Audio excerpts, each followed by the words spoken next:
बिस्मिल्लाहिर्रहमानिर्रहीम। अस्सलाम वालेकुम। 10th क्लास लेसन हम लोगों ने जो है हमारी रीडिंग कंप्लीट हो गई थी। मुझे मेरे दोस्तों से बचाओ हमारे स्मार्ट सिलेबस में शामिल तीसरा लेसन जो है अब हम लोगों ने जो है वो करना है मुलम्मा, जिसका आज पहला लेक्चर होगा। मुलम्मा जो है 10th क्लास ये हाजरा मसरूर का लिखा हुआ अफसाना है। हाजरा मसरूर जो है ख़वातीन अफसाना निगारों में उनको काफ़ी जो है शोहरत हासिल है और उनके ज़्यादातर अफसाने जो हैं उनका मौजू ख़वातीन के मसाइल और ख़वातीन के मतलब जो उनकी छोटी बड़ी माशरती उलझने हैं, उन्होंने अपने अफसानों को ज़्यादा मौजू जो है इसी चीज़ को बनाया। उनके कई जो हैं वो अफसाने अब तक शाया हो चुके हैं। आज हम लोगों ने जो उनका अफसाना जो है वो पढ़ना है, उसका नाम है मुलम्मा। मुलम्मा हाजरा मसरूर का लिखा हुआ जो है वो अफसाना है। अब अफसाना क्या होता है, अफसाना किसे कहते हैं? अफसाना जो है वो एक कहानी ही की तरह होता है। एक ऐसी कहानी होती है जिसमें ज़िंदगी का कोई एक वाक़या, कोई एक पहलू या एक किरदार जो है वो पेश किया जाता है। यानी कि ज़िंदगी का सिर्फ एक वाक़या जो है या एक पहलू जो है उसको पेश किया जाता है। अब अफसाने में जो है इसका ये मुख्तसर होता है, इख्तसार में होता है, मुख्तसर होता है। इसमें जो है एक ही तासुर जो है वो पेश किया जा रहा होता है। इसके अलावा ये मुकम्मल भी होता है। ये नहीं कि अगर हम अफसाना बहुत लंबा नहीं कर रहे, उसको हमने मुख्तसर लिखना है तो हम उसको नामुकम्मल छोड़ दें या बात हम ऐसी छोड़ दें जिसमें हमें बात जो है वो मुकम्मल नज़र ना आए। इसी हम कह सकते हैं कि इख्तसार, वहदत तासुर और जामियत जो है वो अफसाने की बुनियादी सिफ़ात होती हैं, बुनियादी खसूसियात होती हैं। हाजरा मसरूर का लिखा हुआ अफसाना मुलम्मा, आज हम लोग इसकी रीडिंग करेंगे। आपके स्मार्ट सिलेबस के मुताबिक ये आपका तीसरा जो है वो लेसन है। मुलम्मा किसे कहते हैं? सोना या चांदी का जो है वो पानी जो है वो जो चढ़ाया हुआ होता है मुख्तलिफ़ चीज़ों पर, बर्तनों पर सोने या चांदी का पानी चढ़ाया जाता है, उसे हम मुलम्मा कहते हैं। क्या मतलब? यहाँ पर हम अगर इस्तिलाहान देखें तो इसका क्या मतलब आएगा? ज़ाहिरी टेप टॉप, यानी कि जो ज़ाहिरी तौर पर अच्छा दिखाना, अपने आप को ज़ाहिरी तौर पर जो है अपने आप को बढ़ा कर पेश करना, बनावट जिसे हम कह सकते हैं, इसे हम क्या कहते हैं? मुलम्मा। अब मुलम्मा में मुआशरे में मौजूद ज़ाहिर और बातन का जो दोगलापन है, जो दोहरा म्यार है, यानी कि हम अंदर से कुछ और बाहर से अपने आप को कुछ और ज़ाहिर करें, इस अफसाने में इस चीज़ की जो है वो निशानदेही की गई है। इसके अलावा कुछ लोगों को जो है वो अपने आप को बढ़ा चढ़ा कर दिखाने की आदत होती है, दिखावे की आदत होती है, यानी कि उनकी ज़ाहिरी हालत वैसी नहीं होती जैसी कि वो बढ़ा चढ़ा के ख़ुद को पेश कर रहे होते हैं। इस नफ्सियाती जो है मर्ज़ की जो है निशानदेही करना के माशरे में ऐसे लोग भी मौजूद हैं जो अपने आप को बहुत ज़्यादा दिखाते हैं, अपने आप जो है वो दिखावा करते हैं। और अफसाना किसे कहते हैं, इस चीज़ से जो है वो आप लोगों को मुतारिफ़ कराना कि अफसाना बेसिकली होता क्या है। जिस तरह मैंने भी आपको बताया कि इसमें कोई एक किरदार या एक पहलू जो है वो पेश किया जाता है, किसी एक वाक़े को जो है वो पेश किया जाता है। तो अच्छा अफसाना जो है वो पढ़ने से इंसान की शख्सियत पर क्या असर जो है वो मुरतब होता है कि वो एक सबक जो है वो इंसान के लिए छोड़ जाता है। मुलम्मा हाजरा मसरूर का लिखा हुआ जो है ये अफसाना है। रीडिंग देखिए 10th क्लास। इस अफसाने में जो है ना वो एक लड़की के बारे में मतलब बता रहे हैं जो कि गरीब घराने से ताल्लुक़ रखती है और अपने बीमार चचा की इयादत करने के लिए जा रही है, लेकिन वो घर से अपनी खाला का कीमती बुरका जो है वो मांग के लाई है ताकि लोग उसको गरीब ना समझे, और हर मौके पर वो अपने आप को बढ़ा कर पेश कर रही है कि उसको गरीब ना समझा जाए। लेकिन आखिर में उसकी जब असलियत खुल जाती है तो उसको शर्मिंदगी का सामना करना पड़ता है। तो यही जो है बेसिकली इस जो पूरा अफसाना हमने पढ़ना है, इसका यही बेसिकली जो है वो थीम है। रीडिंग देखिए 10th क्लास। वो रेलवे घर के सामने स्याह रेशमी बुरके में लिपटी खड़ी थी कि रेलवे घर में टिकट घर के सामने जो है रेलवे स्टेशन पर टिकट घर के सामने स्याह रेशमी बुरके में लिपटी हुई वो खड़ी है, ढकी, यानी कि उसने ढकी हुई खड़ी है, उसने स्याह रेशमी बुरका पहना हुआ है। पलटी हुई नकाब, पलटी हुई नकाब, पलटी का मतलब मुड़ी हुई, कि नकाब उठा हुआ है। कुछ मुतअज्जब सी निगाहें, मुतअज्जब हैरान निगाहें, नज़रें। रात के 11:30 बज रहे हैं। हाईलाइट कर लीजिए 11:30 को, MCQs में आ सकता है कि लड़की जब रेलवे स्टेशन पर खड़ी थी तो उस वक़्त क्या वक्त था। गाड़ी के आने में सिर्फ 15 मिनट बाकी थे। गाड़ी के आने में कितनी देर बाकी थी? 15 मिनट। ये हाईलाइट कर लीजिएगा, इसको भी 15 मिनट को भी। लेकिन टिकट घर की खिड़कियां अब तक बंद थीं। उसकी हैरान नज़रें बंद खिड़कियों से सर टकरा टकरा कर उकता गई थी। टिकट घर की खिड़कियां, गाड़ी आने में 15 मिनट बाकी हैं लेकिन टिकट घर की खिड़कियां अभी तक बंद हैं। और उसकी जो नज़रें हैं, हैरान नज़रें, वो बंद खिड़कियों को देख देख कर जो है वो अब बेजार हो गई थी, तंग आ गई थी, उकता आ गई थी। उसने एक नज़र अपने इर्द गिर्द डाली। ज़मीन और बेंचों पर सैकड़ों आदमी लाशों की तरह पड़े सो रहे थे, जैसे इन सबको सफ़र करना ही ना था। जब उसने अपने इर्द गिर्द नज़र डाली है तो उसने देखा कि ज़मीन पर और बेंचों पर सैकड़ों आदमी जो हैं वो लाशों की तरह पड़े सो रहे हैं, और ऐसे सोए हुए हैं जैसे उनको सफ़र ही नहीं करना था। वो आहिस्ता से कुली की तरफ मुड़ी, जो उसका हल्का फुल्का टैची केस और मुख्तसर सा बिस्तर सर पर रखे हुए था। आहिस्ता से कुली की तरफ मुड़ी है। कुली रेलवे स्टेशन पर जो सामान उठाने वाला होता है उसकी तरफ गई है। अब जो उसका हल्का फुल्का सा टैची केस और उसका मुख्तसर सा बिस्तर जो है वो सर पर रखे हुए था। कुली अब तक टिकट घर नहीं खुला।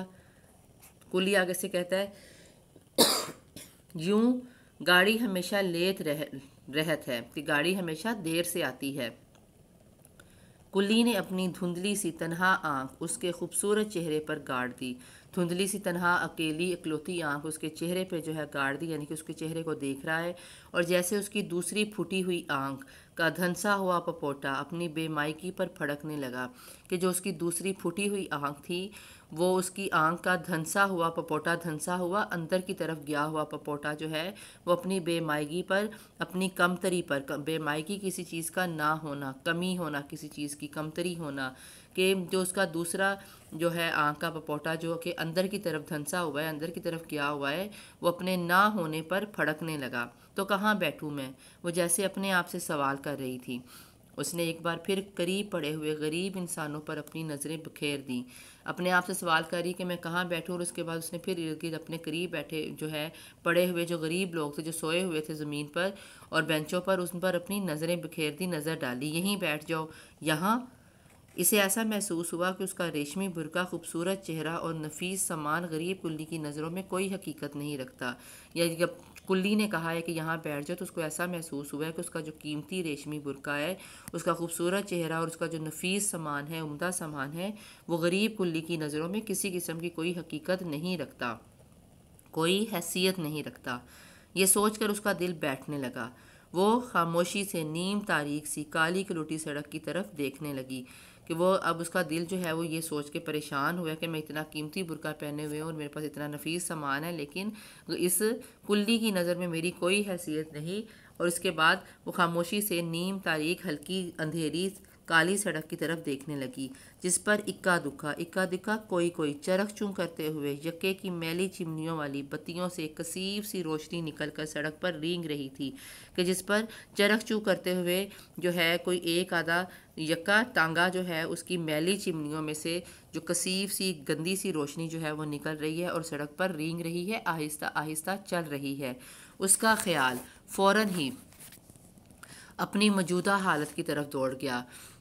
मैं क्या हूँ इस वक्त? देखने वालों की नज़र में यकीनन कोई अमीर कबीर आज़ाद ख्याल लड़की, लेकिन दर हकीकत एक मिटे हुए ख़ानदान की काबिल लेकिन परेशान हाल लड़की, बिल्कुल यके की धुंधली लालटेन।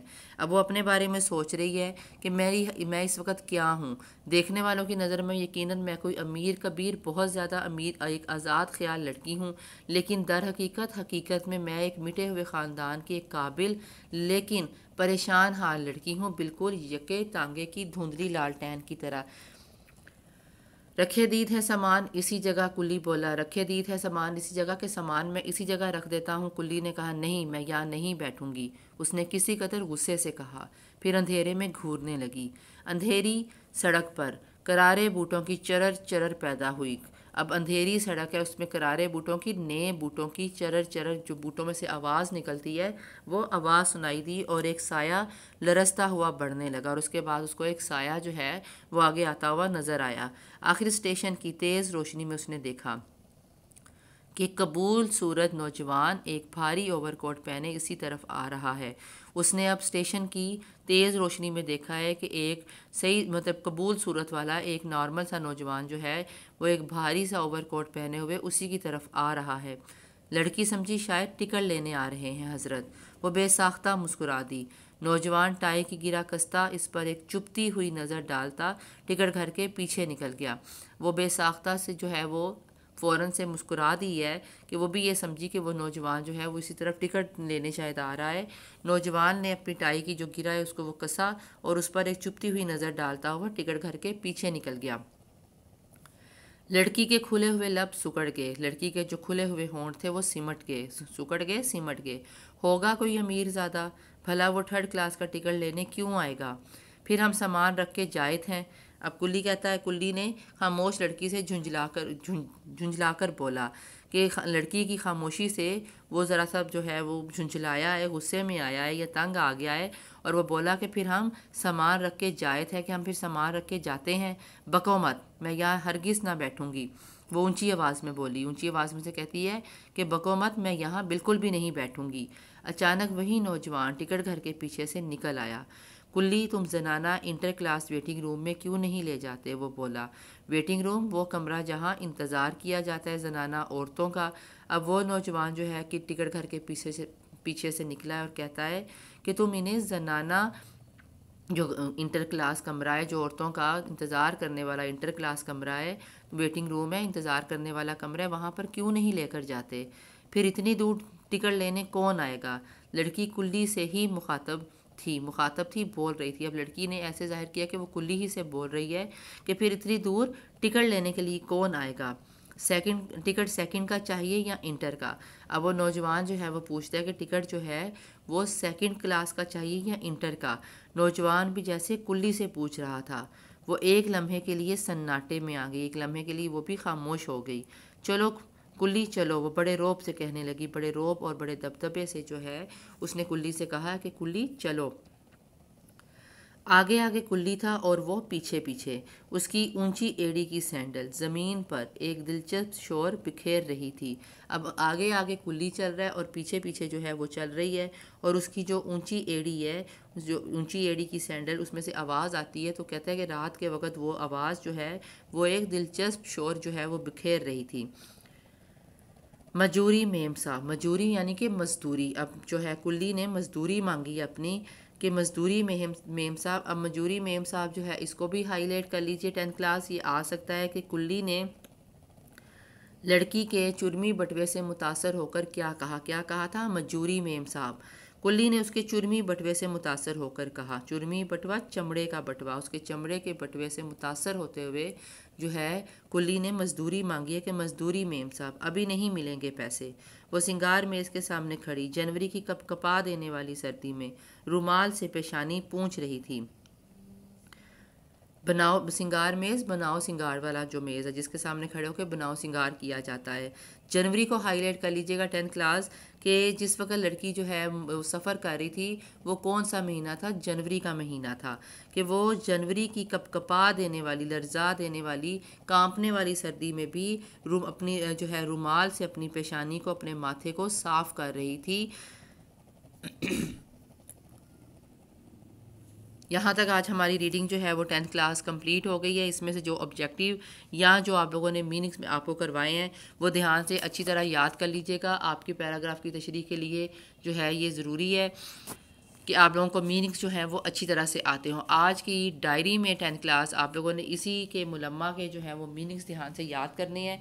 इसके अलावा आप लोगों का जो मजमून है दही और शहरी ज़िंदगी, ये मजमून जो है वो आप लोगों ने अच्छी तरह से याद कर लेना है।